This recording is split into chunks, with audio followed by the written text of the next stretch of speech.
Bom, vamos falar um pouquinho de gestão.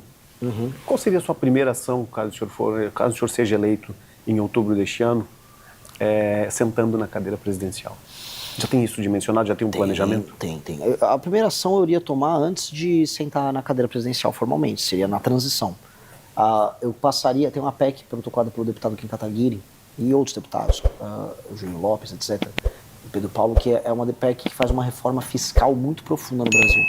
E a gente precisa passar essa PEC, que resolveria grande parte dos problemas de dívida, de aumento de gasto, que torna o Brasil um país muito caro, ainda na transição, com a legislatura atual, conversando com os deputados e senadores que perderam a eleição, fazendo um acordo com eles para a gente passar essa reforma fiscal e virar para 2027, aí sim, com um clima muito positivo em termos econômicos. De fato, se passa essa reforma, essa PEC que a gente entrou, que é uma PEC que inclui reforma da Previdência, inclui desvinculação dos orçamentos da educação e da saúde do aumento da receita.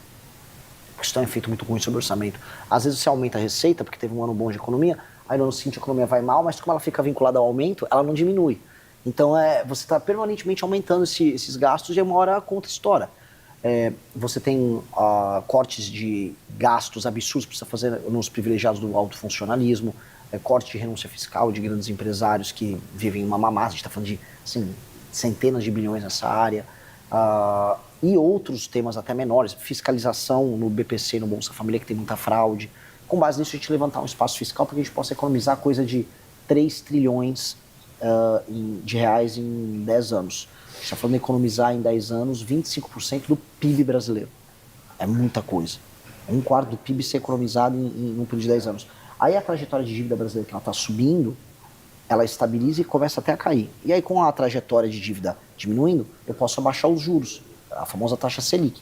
Abaixou a Selic, eu posso pagar menos gastos na rolagem da dívida, que é o custo financeiro que a gente tem, que é muito alto no Brasil. E aí economiza mais dinheiro aí para extensão. Com base nisso, eu posso reduzir impostos. Sobra mais dinheiro para fazer investimento. Eu invisto em infraestrutura aqui e ali. E aí a gente consegue ter um país funcional. Essa seria a primeiríssima. Só que isso é antes de sentar. Aí sentando na cadeira, aí é enfrentar o crime organizado. Privatização. O senhor é um defensor da privatização? Defendo da estrutura de algumas estatal? empresas, mas isso não é uma bala de prata que vem, né? No sentido de, assim, se a privatização for mal feita, como muitas foram mal feitas, você pode ter fraude. Vou dar um exemplo. Uma das extensões do escândalo do Banco Master foram a privatização da Copel, no Paraná, tocada pela turma do Banco Master, e a privatização do EMAI, em São Paulo, também tocada pela turma do Banco Master. O Tanuri, que é o sócio oculto, comprou as duas. Ele destruiu as duas empresas. Ele destruiu. Foi uma privatização em que essas empresas foram destruídas. Valeu a pena? Isso foi um golpe na praça. No fundo, a compra dessas empresas, ela terminou sendo paga pelo FGC. Porque no fim do dia, os balanços das empresas que adquiriram essas empresas públicas, elas foram maquiadas com títulos do Banco Master. Então, tem que ter privatização em algumas áreas. Correios é uma empresa, cara, que a gente não tem que ter o monopólio deles. Os dois bancos públicos federais, Caixa Econômica e Pelo Banco do menos Brasil. o Banco do Brasil ou a Caixa, a gente pode privatizar algumas operações, mas algumas operações podem continuar com o Banco Público. Porque existe uma coisa agora que os liberais vão ter que discutir de maneira clara. Com a inteligência artificial e com o machine learning, você vai começar a ter ganhos de informação e ganhos de produtividade em escala absurda. E aí a centralização faz sentido. Por exemplo, o SUS hoje não é bom o serviço SUS. O SUS, em vários lugares, ele tem graves problemas de acesso. As pessoas não conseguem acessar para você fazer os exames, demora muito para conseguir agendar uma cirurgia e fazer, demora muito. Pois bem, com o uso intensivo de tecnologia, machine learning, com prontuário único, você vai conseguir parametrizar os dados, você vai conseguir criar as bases de dados em que a inteligência artificial vai poder falar, você, de acordo com todo esse histórico que você teve, hipertensão, tal coisa, você vai desenvolver diabetes. Portanto, vamos fazer um tratamento prévio para você não desenvolver diabetes, para eu ter menos gastos com medicamento, com uma eventual cirurgia lá na frente? Ao fazer isso, com prontuário único, mais machine learning e inteligência artificial, a quantidade de dinheiro que a gente economiza e a quantidade de fila que economiza é gigante. O presidente de El Salvador, Nayib Bukele, ele lançou um aplicativo que foi feito junto com a Google. E nesse aplicativo, uma das coisas sensacionais que ele tem vou dar um exemplo, você pode ter médicos que estão ociosos hoje aqui em Criciúma, mas eu estou com um médico que está no pico está faltando médico em São Paulo para atender uma consulta. Se você faz isso via um aplicativo, o médico ocioso aqui fica disponível para atender a pessoa em outro lugar. E aí você começa a diminuir a velocidade nos atendimentos, para fazer teleatendimento.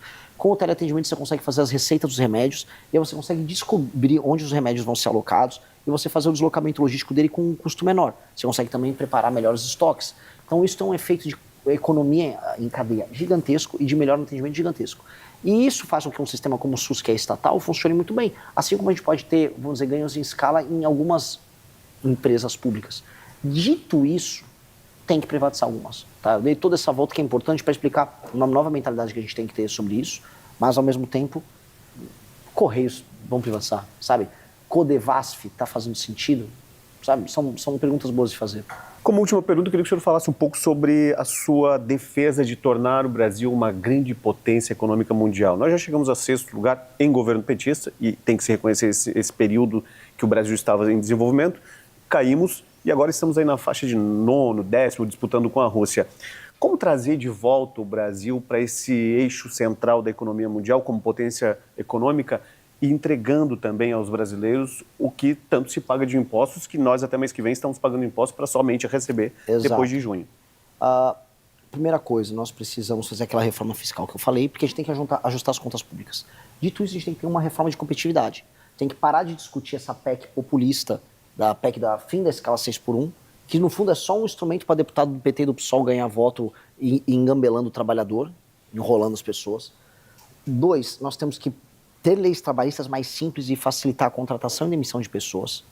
3, nós precisamos ter leis que desburocratizem a abertura e fechamento de empresas, isso, que facilitem o pagamento dos impostos. Isso tem que ser muito fácil. Porque a partir do momento que esses entraves burocráticos que geram insegurança jurídica desaparecem, as pessoas vão ter um espírito mais agressivo para investir em negócios. Negócios geram emprego.